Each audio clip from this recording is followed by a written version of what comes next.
Elías, buenas tardes. Buenas tardes, Muchas gracias por estar con nosotros. pues encantado.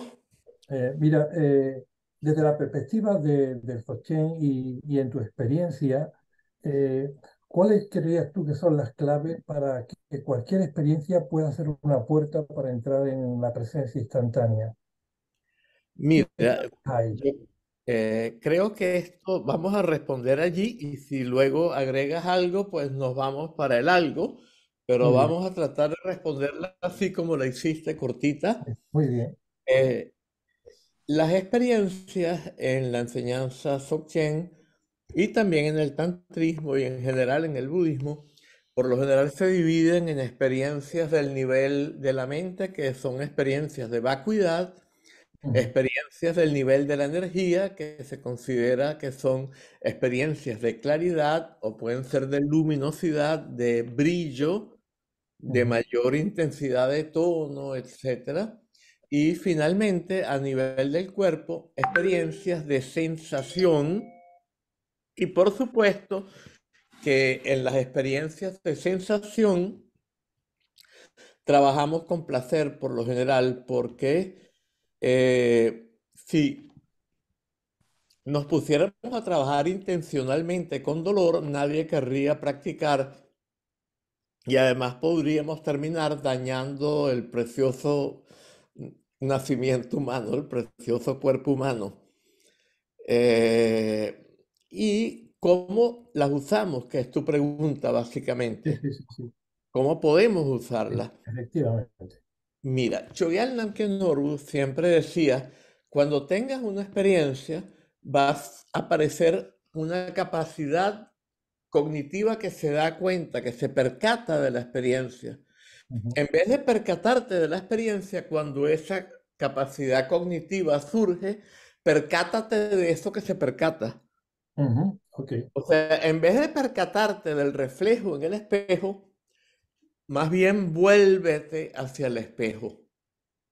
Ujú, Entonces, yo además me gustaría agregar una instrucción que me parece muy útil y muy valiosa, y es una instrucción que han dado muchos maestros de Dzogchen, eh, incluyendo a Urgen Tulku ujú. y muchos otros de los grandes maestros de Dzogchen de esta generación pasada. Entonces, espera para buscarla acá. Ah,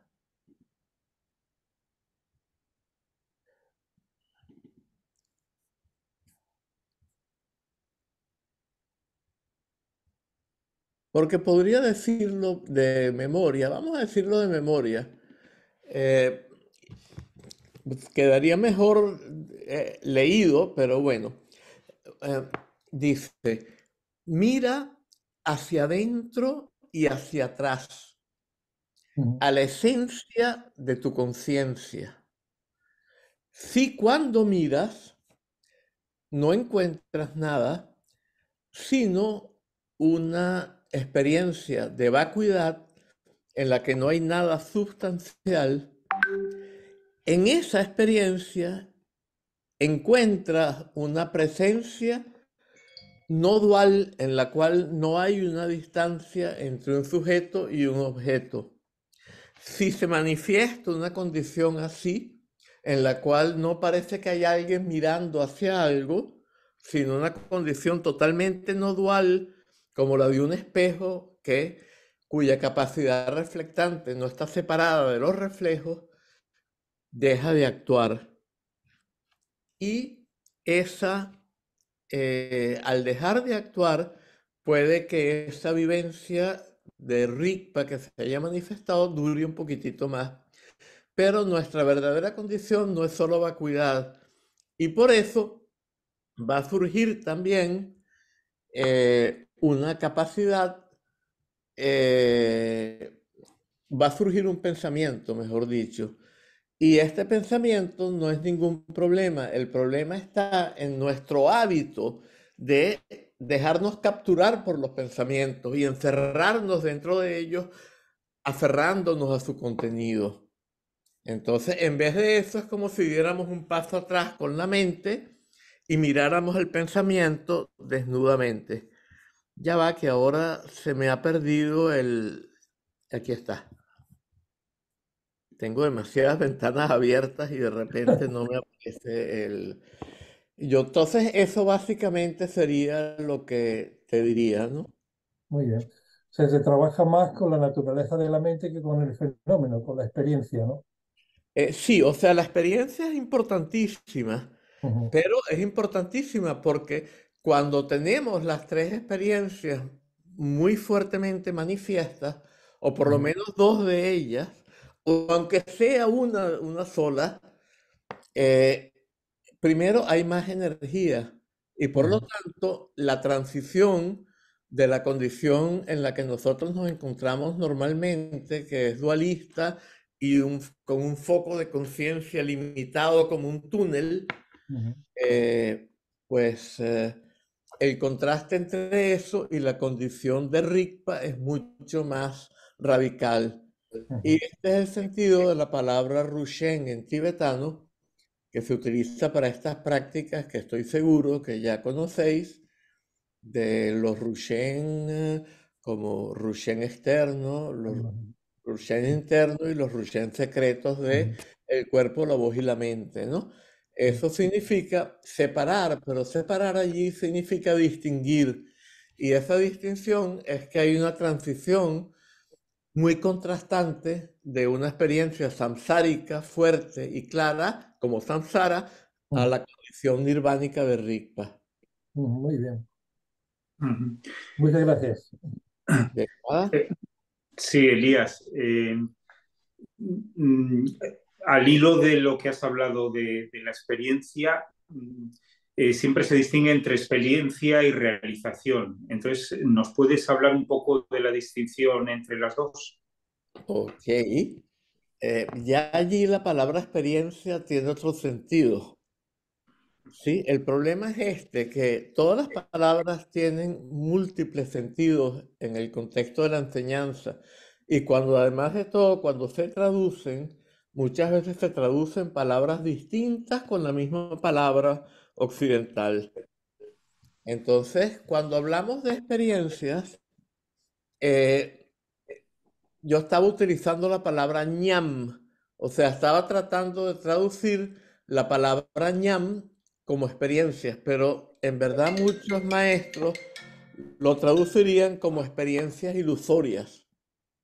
Y los tres tipos principales son los tres que ya clasificamos, ¿no?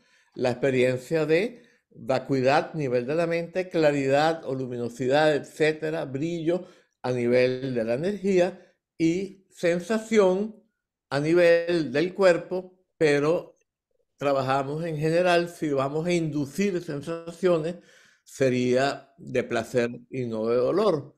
Pero si surge el dolor, usamos la de dolor. Entonces, aquí estamos hablando de ñam. Aquí la palabra es esto. Ahora, cuando hablamos de experiencias, estamos hablando de experiencias que tienen ñam y no necesariamente carecen totalmente de un elemento de rigpa, pero no está totalmente distinguido el rigpa del ñam, de los fenómenos eh, tipo apariencia, tipo reflejo que lo acompañan. Y realización es cuando ya no hay vuelta atrás. Entonces, hay una frase muy común en el Dzogchen, las experiencias son como un parche que se pega en un hábito de monje o en una chuba tibetana, estas especies de batolas que se usan. eh, Tarde o temprano se va a caer. En cambio, la realización es irreversible. Quiere decir que en la realización todos los vasanas, las propensiones para que se manifieste el samsara, se han neutralizado. Y todos los obstáculos, los avaranas, que serían los obstáculos eh, por ejemplo, de las emociones o de los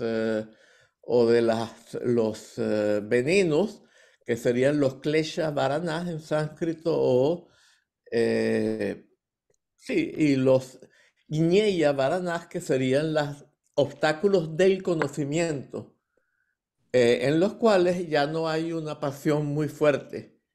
Entonces, hay un ejemplo muy claro en Shantideva, en el Bodhisattva Charyavatara, del mago que crea esta bailarina tan graciosa y tan atractiva que toda la audiencia masculina desarrolla una lujuria tremenda hacia ella.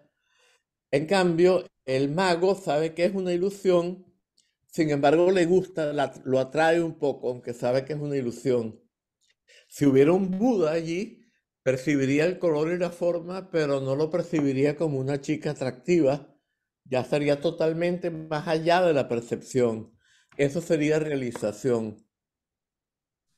Las otras dos serían todavía a nivel de experiencia. La del mago y la de la gente ordinaria, ni decirlo. Por supuesto que sería una experiencia, pero ni siquiera del Dharma ya, sería una experiencia mundana.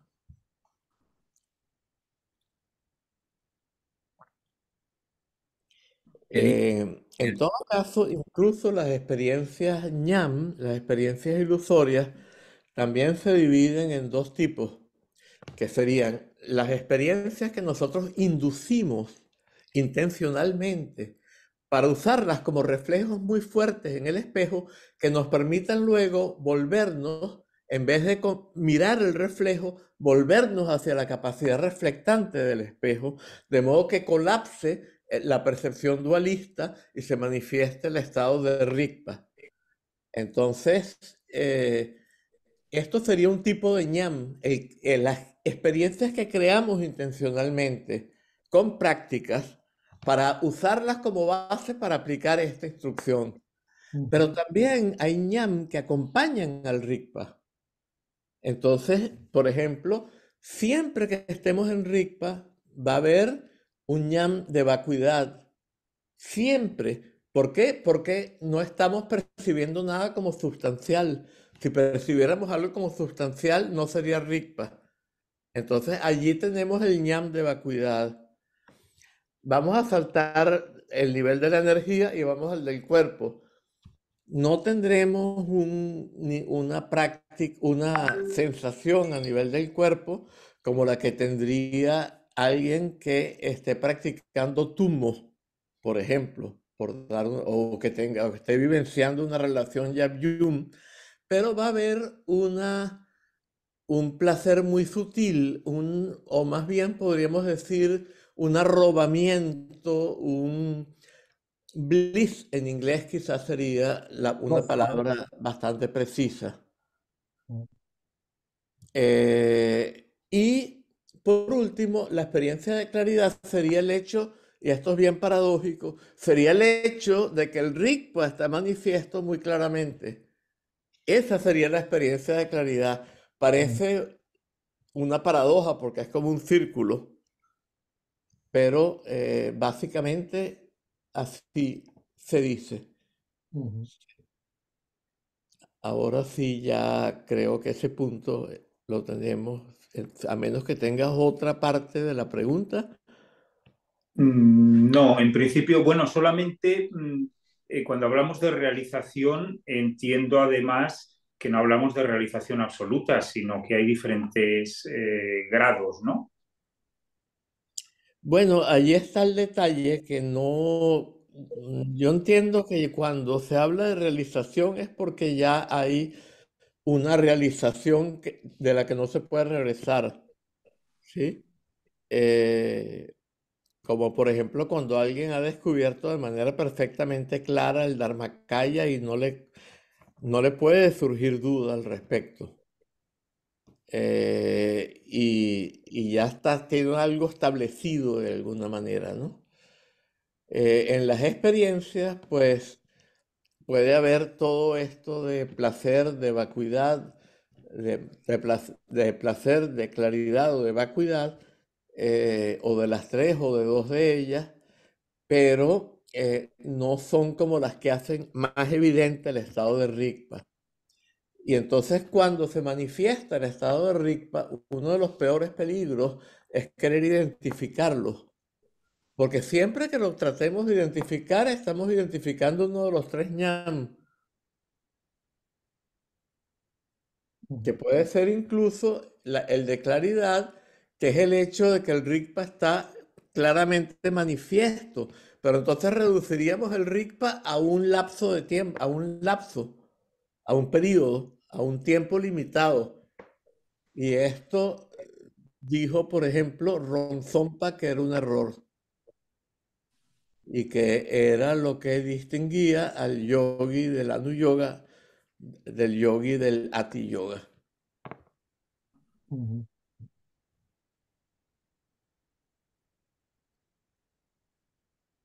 Elías, recomiéndanos alguna práctica en el nivel de la energía. Ok, alguna práctica en el nivel de la energía. Bueno, hay una práctica, no es solo el nivel de la energía, es también del nivel de la mente. El problema acá es que ya estaríamos hablando de prácticas que eh, serían las prácticas que fueron transmitidas por Chogyal Namkhen Orbu. Y claro, si no habéis recibido, yo qué digo, a veces enseño algunas de estas prácticas, pero del nivel de la energía en particular hay una muy poderosa que verdaderamente es muy útil y puede permitirnos tener un Rigpa claro, pero yo esta no me atrevería a enseñarla y practicarla con vosotros sin que tengáis transmisión de Chogyal Kenorgu, porque es una práctica delicada también. Y también, en cierta medida, requiere un poquito, aunque sea, de conocimiento de Kumbhaka, que probablemente muchos de vosotros tengáis, pero no sé bien cómo, cuáles, Ujú. quiénes y hasta dónde, ¿no? Sí. Entonces, por ejemplo, el propio practicar el Kumbhaka, la retención, ya en sí es una buena práctica o es una práctica preliminar para otras. Es una práctica, sí, podríamos llamarla preliminar, pero claro, también dependiendo de cómo se haga, porque ya si tú la combinas con una visualización de un cierto tipo y, y algunos elementos, exactamente en la forma de respirar, etcétera, pues puede generar calor y a través del calor placer estable por un tiempo duradero y un placer estable y fuerte, poderoso. Y hay otra variedad, estos serían las variedades del séptimo Lojong Ujú. en el Dzogchen Upadesha Varga, ¿no? Y otro sería el de claridad y vacuidad, que se hace también es con los canales, etcétera. Y por último tendríamos el de capacidad cognitiva y vacuidad, sería el último. Y Ujú. ese se hace con lo que se conoce como Parlung, pero en verdad sí prefiero no entrar por ahora en eso, esperar un poquito más bien hasta que se me aclaren algunas cosas que están pasando ahora en la comunidad Dzogchen Ah, y creo que me voy a sentir mucho más seguro después de un tiempecito, ¿no? Para enseñar cualquier cosa. bien, muy bien. Pero en ese sentido, sí nos puedes aclarar, por ejemplo, la diferencia que habría entre lo que es el estado de contemplación y las meditaciones construidas. ¿Mm? Claro, por supuesto.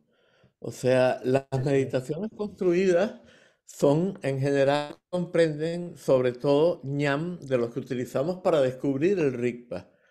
Y todo lo que es Ujú. construido es sánscrita, quiere decir que es por implicación, es transitorio y sujeto a sufrimiento. De manera que ahí no puede haber liberación, ¿no? Porque es algo que es transitorio y está sujeto a sufrimiento, no es una liberación. Entonces, ¿cómo es saber nosotros, cómo poder distinguir entre una meditación que se manifieste la verdadera condición y una meditación creada? Una meditación creada estamos siempre induciendo algo y estamos buscando que se manifieste un color, una forma, una sensación física, una experiencia de vacuidad. Estamos buscando que se manifieste algo y lo estamos induciendo. En cambio, el descubrir la verdadera condición es algo que siempre ocurre espontáneamente. Por esto, el sendero del Dzogchen es el sendero, porque según todos los vehículos, desde el Hinayana, pasando por el Mahayana, Tantrismo, todos los vehículos plantean que el Nirvana y el Bodhi son asánskrita, ¿no? Y quiere decir que no son creados, ni producidos, ni fabricados, ni inducidos, ni intencionales, ni constreñidos, ni compuestos, ni condicionados, etc. Entonces, eh, eh, ¿cómo distinguir este estado por la manera como se manifiesta? Este estado siempre se manifiesta instantáneamente. Entonces, claro, diríamos, pero entonces el Buda no se iluminó porque él no aplicó el Dzogchen. No, el Buda aplicó un sendero totalmente distinto que él ni siquiera lo enseñó en el Hinayana. No lo enseñó en ningún lado porque fue aquello a lo que lo llevó la vida.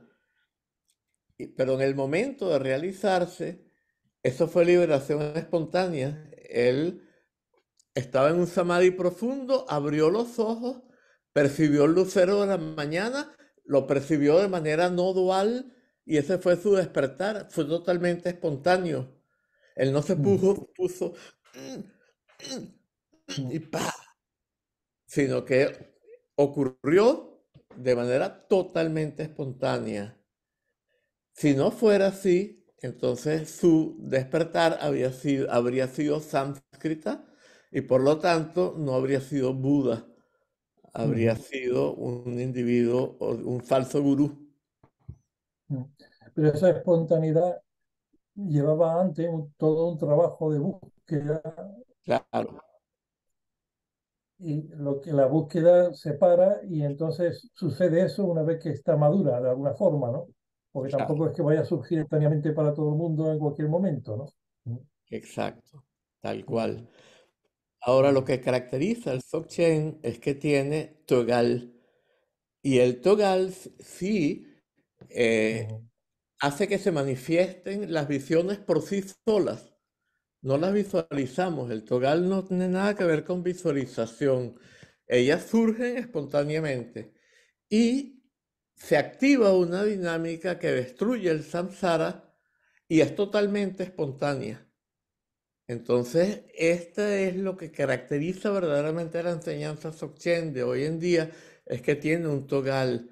Y ese togal es el epítome, la manifestación paradigmática del sendero de autoliberación, en el cual todo se manifiesta y se libera por sí mismo. ujú. Muy bien. Elías, te voy a hacer una pregunta que han hecho en el grupo de una persona que no puede estar aquí hoy. Y dice, ¿por qué el Sambhogakaya es para los demás? ¿El cuerpo de disfrute no es para uno mismo? ¿Ok? Vamos a ver qué es lo que quiere decir esto de que es para los demás o de que es para uno mismo. Se dice que el Dharmakaya es para la propia liberación. O sea, el Dharmakaya es la mente despierta. Y esa es la esencia de la liberación de un individuo, ¿verdad?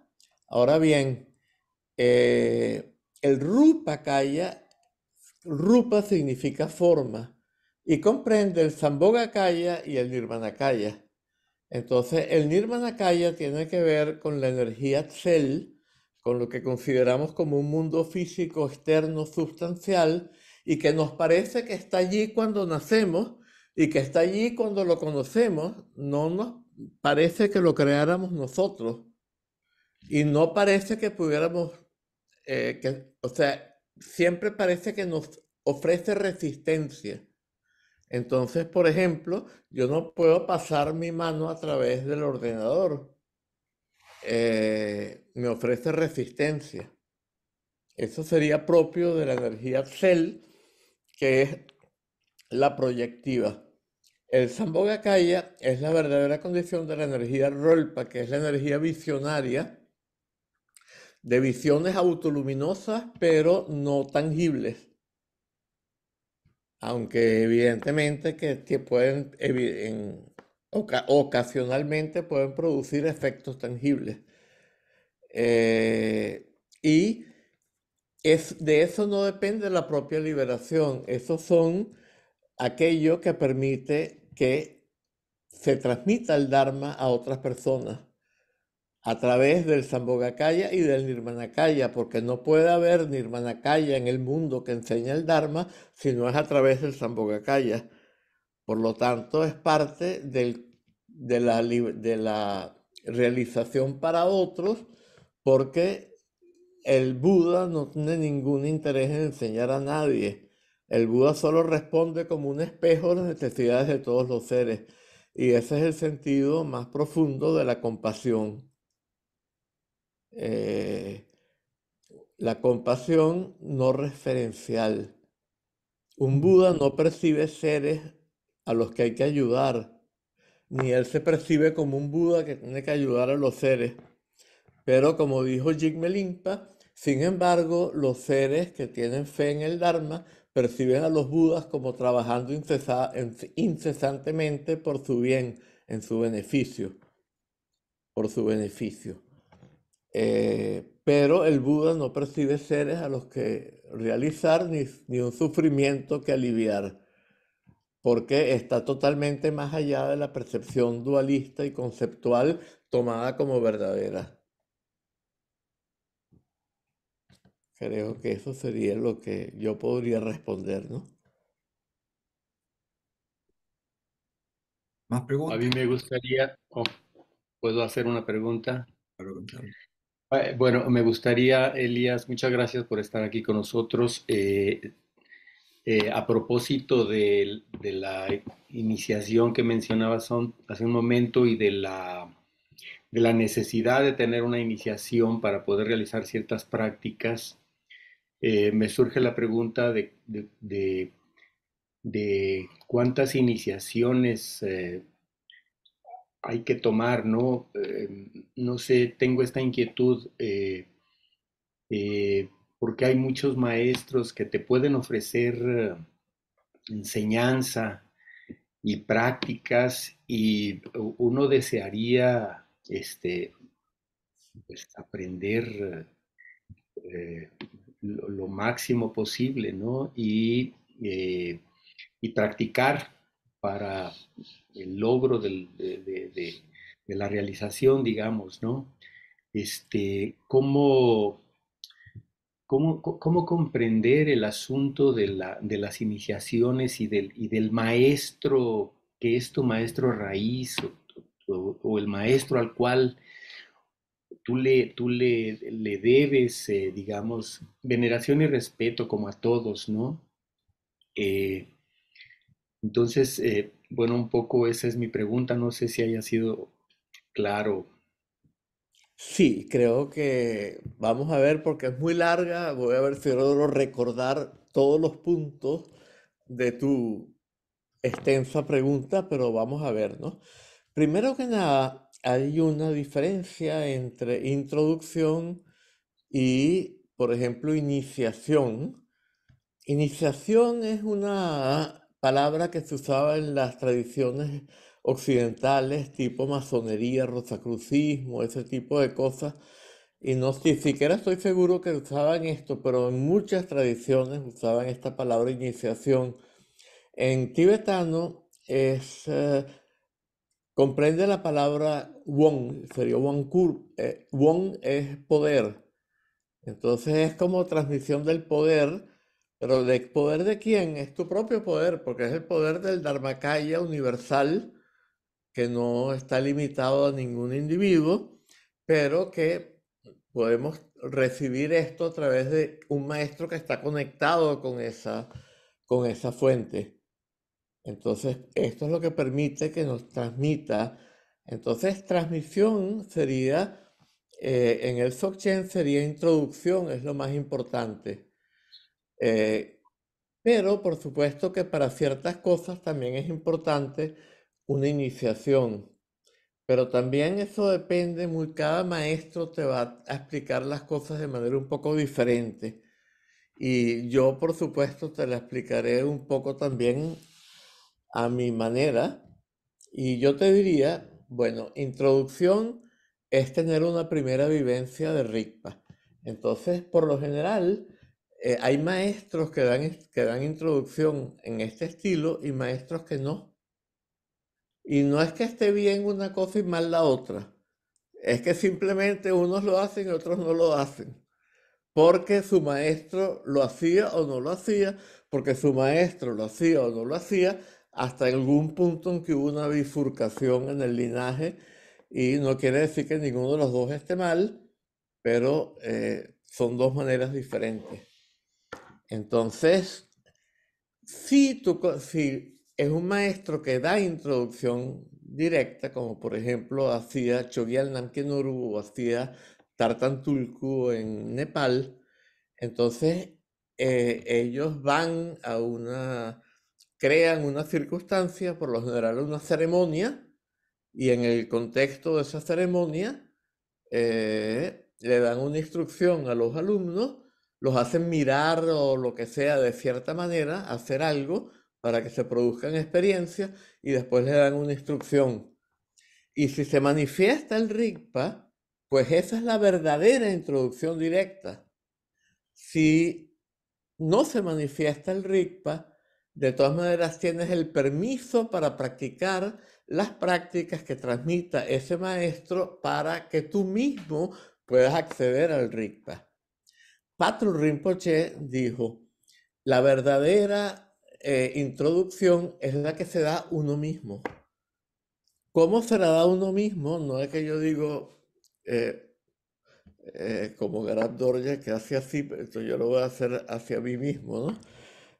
Simplemente aplico los métodos transmitidos por el maestro de quien recibí el ritual, la introducción directa ritual esta, hasta que tenga muy clara una vivencia del Rigpa y no permanezca en la duda con respecto a que eso es el Rigpa y es la verdadera condición de toda la realidad, y también tenga suficiente confianza en que cuando mire el siguiente pensamiento se va a liberar. Y entonces allí puedo continuar en el estado, que sería la tercera frase del testamento de Guru Garab Dorje.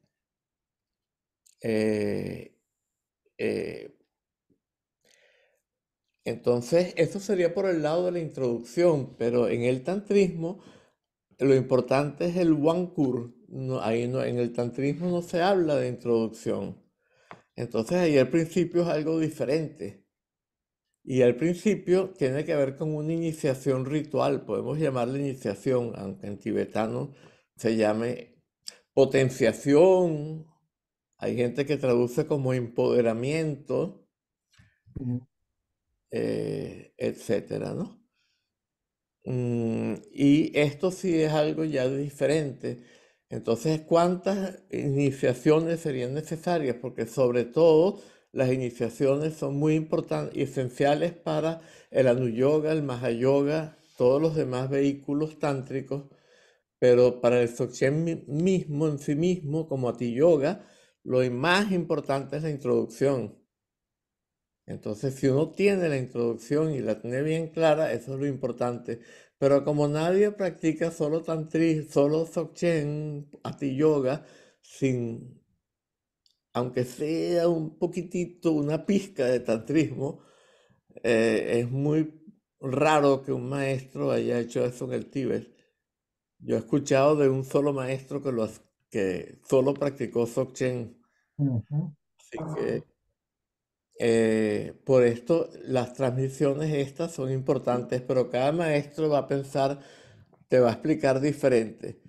Yo te diría que con una iniciación universal de la Nu Yoga, eh, o una iniciación con Vajrasattva universal también, eh, pero ya yo te digo que ahí depende del maestro que tú vayas a seguir, ¿no? O que estés siguiendo. Ya no, yo no puedo inventar una pauta, ¿no? Muchas gracias. De nada.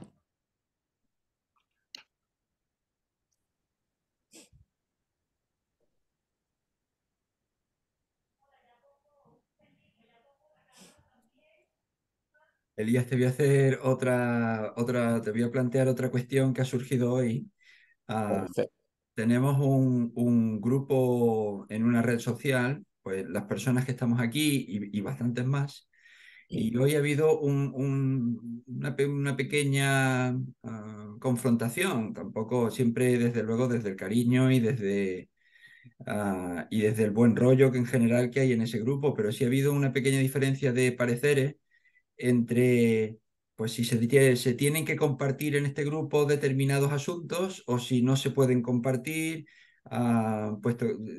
dejar que el grupo sea pues dedicado a la espiritualidad, al Dzogchen, a todas estas cosas, a la no dualidad, o bien introducir pues cuestiones pues, de la vida terrenal, de visiones políticas, de ese tipo de cosas así. Entonces, y claro, ha habido conversación en cuanto a que todo está vacío, que solo hay que ser espontáneo o no. Dentro de la realidad convencional, pues también hay determinadas normas. Y eso pues un poco nos confunde, ese juego continuo de lo vacío que está todo, pero lo cerca que está o eso, las normas sociales que hay que respetar, pero si en el fondo están vacías, como es esa disyuntiva que nos puedes comentar. Sí, yo creo que ahí hay una frase, un verso de Nagarjuna en el Ratnavali, la carta del Consejo al Rey, que dice algo así como los seguidores de la existencia, los seguidores de la inexistencia tienen malas migraciones, los seguidores de la existencia las tienen buenas. Pero aquel que sabe lo que es correcto y verdadero va más allá del dualismo y se libera. Entonces, ¿a qué viene esta cosa un poco rara? Viene a que las normas hay que seguirlas para no crear problemas antes que nada, ¿sí? O sea, no podemos romper completamente las normas sociales porque terminamos en el manicomio o en la cárcel. Entonces hay que mantener un mínimo de relación o sea, de respeto a las normas sociales. Pero por otra parte, también está el problema de, por ejemplo, lo de la política. Yo creo que en general en los grupos espirituales es preferible no hablar de política porque empiezan muchas veces, a lo mejor hay opiniones encontradas y eso puede crear divisiones en la comunidad que no tienen que ver con la enseñanza del Dharma, sino que tienen que ver con otras cosas, que no sean importantes, pueden ser debido a muerte también, porque dependiendo de cómo se esté siendo dirigido una sociedad o en qué dirección esté yendo, pues también va a ser más beneficioso para el Dharma o va a ser total destrucción de la ecología o va a ser... Entonces, evidentemente que todo esto es sumamente relevante y yo meto mucho el aspecto ecológico, por ejemplo, pero ya hablar dentro de una comunidad de ponerse a discutir qué partido político conviene más o qué, yo creo que eso es muy importante evitarlo, ¿no? un poco mi sensación. No sé si abarqué todo, pero si no, aquí puedes Mm, seguir aclarándola. mm, ¿Algún comentario de los que están aquí?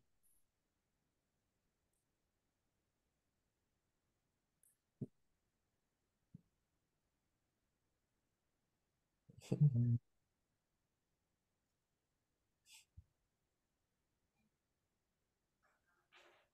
Siempre la pantalla impone un poco. mm.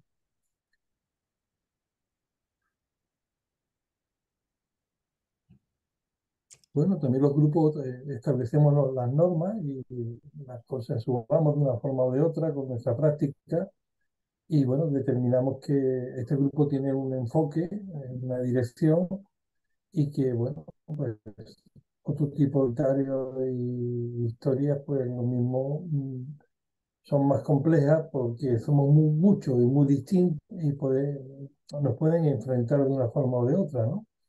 ¿Eh? No creo que sea el caso de lo de hoy, pero podría ocurrir, ¿no? Entonces yo creo que es un poco mantenerse un estado de presencia y darse cuenta, ¿no? De la finalidad del grupo y buscar encuentros que armonicen, que nos ayuden un poco en esa línea, ¿no? Más de cohesión, ¿no? Porque si nos metemos en el ámbito, vamos, cada uno tiene sus opiniones y hay otros espacios, incluso podemos comunicarnos entre nosotros si nos interesa afinidades, pero ya fuera de lo que sería el contexto, Muy bien, me ¿no? parece totalmente de acuerdo, sí. En mi opinión. Yo enlazando con esto, Elías, y lo que has dicho, eh, y con lo que ha pasado, yo tengo la intuición, por así decirlo, de que cuanto más nos aislemos del ruido exterior, mejor. Estamos constantemente bombardeados por publicidad, por noticias políticas, por guerras, por desastres, por delincuencia, por pobreza, por hambre, por catástrofes. Y todo eso yo creo que va en contra de lo que hace, además, la publicidad y la política lo que tiende es a despertar nuestras fibras sensibles, a suscitarnos, a tocar nuestros sentimientos. Y, y yo creo que todo eso son como elementos que nos apartan de la espiritualidad, de la serenidad, de la paz con nosotros mismos, del Dharma. Y, y no sé, me gustaría saber tu opinión. Yo cada vez tiendo a... Yo no veo la televisión, veo muy poquísima prensa y solamente los titulares. Y cada vez me aparto más. No sé si eso es, yo digo, al final de mi día voy a terminar en un monasterio y no sé si ese camino es correcto o no, en cuanto que está eludiendo la realidad del sufrimiento que existe en el mundo y las circunstancias de las que tú formas parte. Entonces, no sé si ese camino de aislamiento es,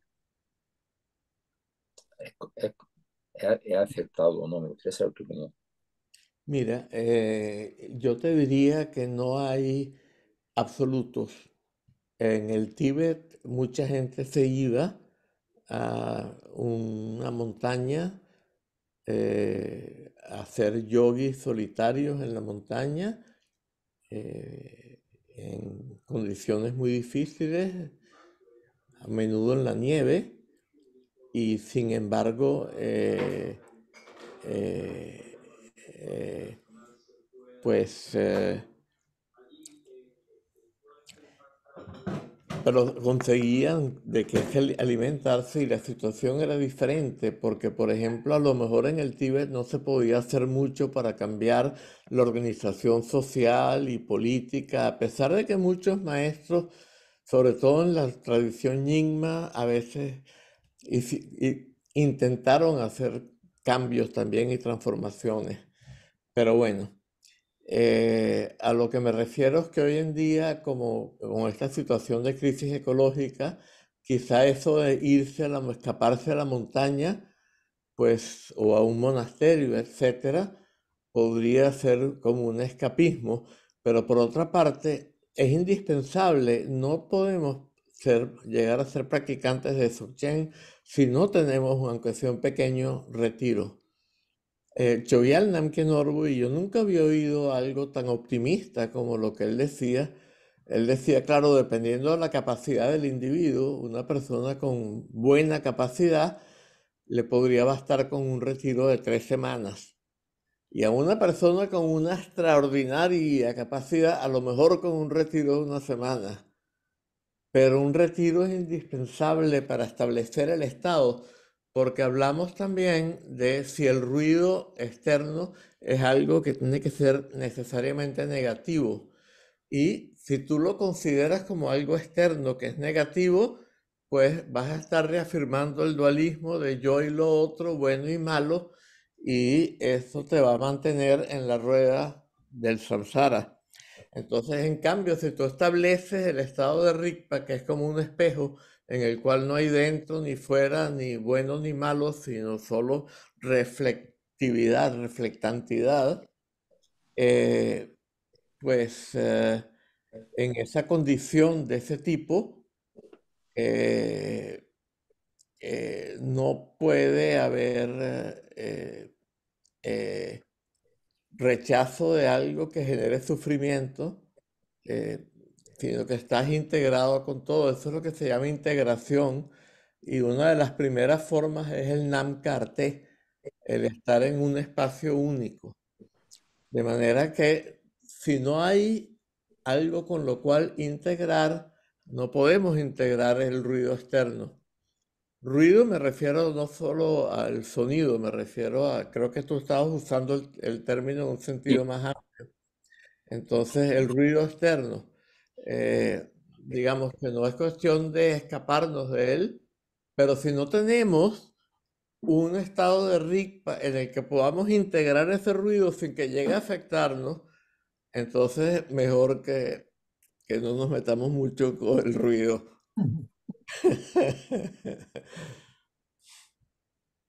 además, perdona, es que también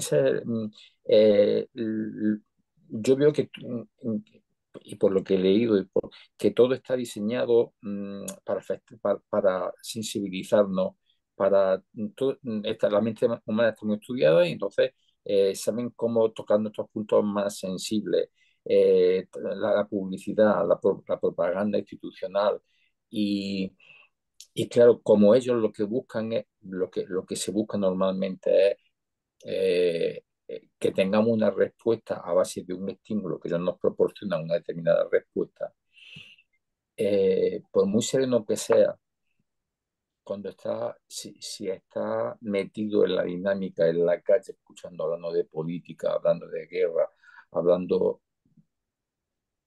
al final, por mucha serenidad que uno pretenda tener, y por mucho que eso integre la realidad y tú piensas, bueno, que no, realmente no hay nada bueno ni nada malo, lo cierto es que para mí es inevitable que en mayor o en menor intensidad pues surjan sentimientos y, y me perturben, ¿no? Y como algo inevitable que yo no puedo, no, no puedo escaparme de eso. Entonces, creo que para mí es muy difícil el establecer un equilibrio entre, entre, entre integrarme, verlo todo, ver el espejo y sin juzgarlo, pero al mismo tiempo lo que no puedo evitar es el que determinado acontecimiento de determinadas imágenes que se ven en el espejo me perturben y ya mm, se cambie, ¿no? Mm. Entonces, perdonad que haya sido tan egoísta en en esta manifestación y en esta pregunta, ¿no? Pero es que algo que me preocupa y por eso me he tomado la licencia de, Mm. de comentarlo. Sí, mira, pues por un lado eso es bueno porque quiere decir que estás abierto al sufrimiento y ese es un sentido esencial de compasión, el estar abierto al sufrimiento, acogerlo en vez de mirar a otro lado y que no te importe nada y tapar las brasas con ceniza hasta que no se sienta nada. Pero por otra parte, también eso te mantiene el samsara. Entonces lo que hay que lograr es a través de descubrir primero bien claramente el estado de Rigpa y comenzar a estabilizarlo, crear un estado en el cual incluso cuando empiezas a meter el conocimiento de estas cosas, aunque sigues abierto a eso y sigues totalmente abierto al sufrimiento que eso implica, ya ese sufrimiento no te afecta porque no lo estás rechazando, porque estás acostumbrado a estar en un estado no dual en el cual el sufrimiento ya no duele igual. Entonces, ese es el proceso de lo que hay que desarrollar, de lo que hay que lograr. Y yo no veo otra manera, otra solución, por lo menos en el enfoque del Dzogchen, me parece que eso es lo... Sí. Hay que abrazar también el sufrimiento. ¿Cómo? Hay No que te... abrazar el sufrimiento, la ansiedad, el miedo. Hay que abrazar todo lo que venga. Sí, exactamente. Sí. Pero el problema siempre nos surge desde dónde lo abrazamos, ¿no? Porque si lo abrazamos desde el estado de confusión, pues somos parte del problema. Si lo abrazamos desde ese desarrollo de ese estado de presencia, cada vez más consciente, más responsable, pues quizá podamos aportar algo, ¿no? A las soluciones, ¿no? El desde dónde quizá que sea importante considerar o observarse, ¿no? En la propia condición de cada uno, ¿no? Sí, lo esencial es que se estabilice el estado de Rigpa de manera que, aun cuando te entre, puedas abrirte totalmente a todo ese sufrimiento del mundo y a todo ese ruido y a todo eso que quisiéramos excluir porque nos molesta, pero al mismo tiempo, como estamos en ese estado que está más allá de la aceptación y el rechazo, porque es como el espejo, de alguna manera eh, no genera sufrimiento como lo generaría al individuo normal. Entonces ese es el proceso de transición desde el estado que se refleja a la condición del espejo. Y eso es Ujú, lo que es el sendero del Dzogchen, ujú, esa transición del estado del que se refleja en el espejo al estado del espejo mismo, que es no dual y que no acepta ni rechaza, ni ve como bien ni como mal, etcétera.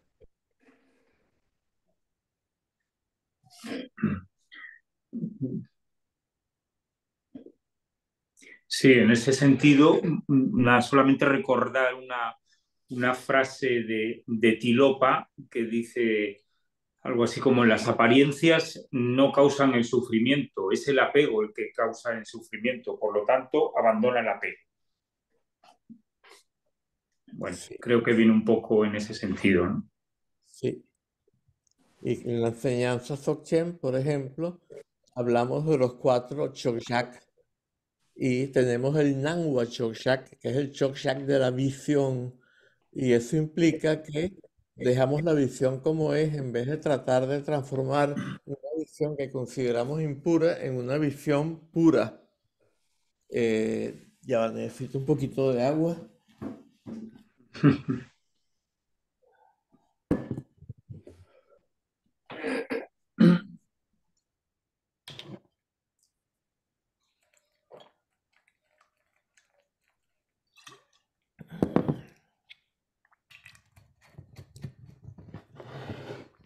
Y este Nanwa Chokshak es justamente dejar la visión tal como está, porque la visión en sí misma no es un problema. El problema está en percibir parte de la visión. La visión ahí incluye todos los sentidos, no solo el de la vista. Lo que pasa es que el símbolo es la vista, y entonces se dice visión, pero en verdad se refiere a todo lo que se manifiesta por los sentidos, este tipo de lo que significa esto, ¿no? Y el problema no está en la visión también el Buda sigue teniéndola. El problema está en cuando consideramos que esto es esencialmente tal cosa, esto intrínsecamente tal otra, y que esto es totalmente bueno y esto es totalmente malo, etcétera.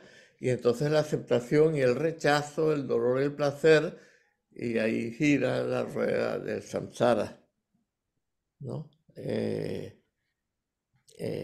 O sea, no solo el apego, sino también la aversión, o sea, los tres venenos, o Ujú. como quiera que dividamos Pero básicamente estos tres venenos dependen también básicamente de la percepción.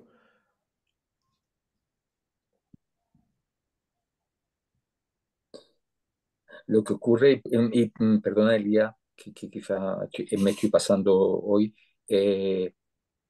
lo que me llama la atención es que yo creo que a bote pronto que lo que estás hablando y lo que estás diciendo y no tengo nada que objetar, me parece que está un poco en contradicción, perdón más por utilizar la palabra contradicción, con lo que has dicho de los maestros del Dzogchen que eran activistas, porque yo entiendo que el activismo por cambiar la situación política, por cambiar cualquier cosa, Ujú. implica un- u- el- implica considerar algo bueno o una situación que es mejorable o tender hacia lo deseable. Entonces, no sé si he malinterpretado lo que has dicho respecto a los maestros del Dzogchen que eran activistas. No, sí ha pasado y de hecho actualmente hay lo que se conoce como budismo comprometido, Engaged Buddhism. Pueden buscarlo en internet y hay una lista de libros sobre este tema, pero gigantesca. Eh, es muy lógico porque el Buda no se olvidó del mundo y si leemos Nagarjuna, por ejemplo, describe cómo eh, los reyes tendrían que hacer una cantidad de cosas, una cantidad muy, muy grande de medidas sociales, ecológicas. Y por ejemplo, Bután es un ejemplo también de un país que está funcionando en base a los principios del Dharma y no es un país, quizá el país menos contaminado del mundo, excepto que, claro, llega toda la contaminación de otras partes ahí también y igual los contamina. Pero, pero por lo menos ellos mismos hacen lo posible y crearon este concepto de felicidad nacional bruta en vez de producto nacional bruto. ¿Sí?